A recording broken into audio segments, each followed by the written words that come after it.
Bonjour tout le monde. Alors, je vais faire un petit tuto sur comment partir un bas avec le côteleur en faisant un petit rebord raccroché.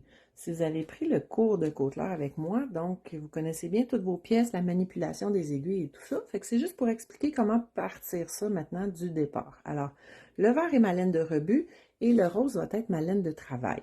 Je commence à 3 heures à ma croisée de fil.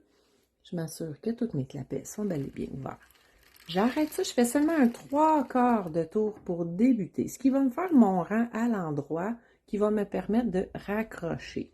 À partir de là, je vais installer mon côteleur et je vais venir loader mes aiguilles que je vais aller présentement en 1/3. Alors, je vais prendre le temps de faire ça et je vous reviens tout de suite après. Et voilà, avec la magie de la technologie, j'ai maintenant toutes mes aiguilles de côteleur en place. Une aiguille de côteleur pour 3 aiguilles de cylindre. Et je vais côteler pour un total de 20, 30, 40 rangs, comme vous désirez.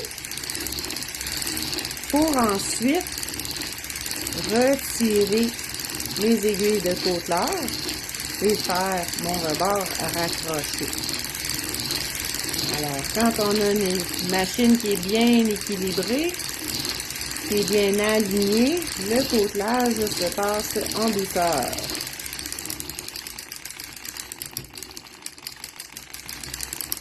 Donc, j'y vais à peu près. Alors, j'arrête à 6 heures et je vais commencer à replacer mes aiguilles de cylindre.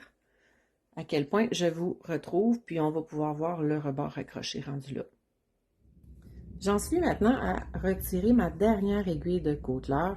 J'ai gardé mon côteleur le plus près possible de ma zone de travail pour vous montrer, parce que le petit truc ici, un coup la dernière aiguille retirée, c'est de retirer le côteleur. Alors on voit nos belles côtes, c'est toujours un super de bon plaisir de voir ça.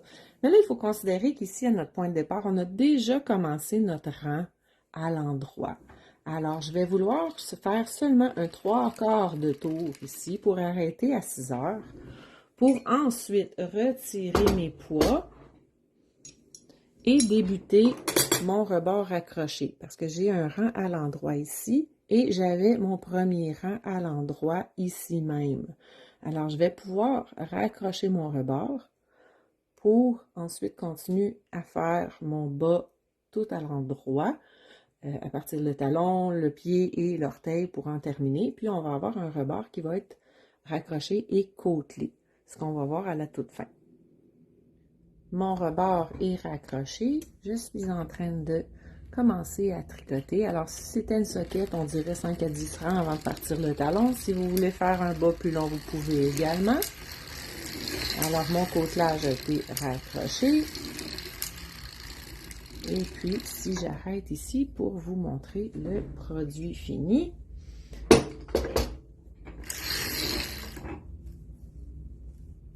Voici ce que ça va donner. Alors, vous aurez un rebord plié de bas. Ceci serait le restant de votre bas. Alors, vous aurez de belles côtes, un 3, un petit rebord de bas. En souhaitant que ça vous aide. Si vous souhaitez avoir un cours plus approfondi sur le côteleur, ses pièces, son fonctionnement, comment manipuler vos aiguilles, embarquer, débarquer vos aiguilles, comment régler votre côteleur, envoyez-moi un petit message, likez la vidéo, abonnez-vous à ma page YouTube, ça va me faire plaisir, on s'en rejase bientôt. Bye!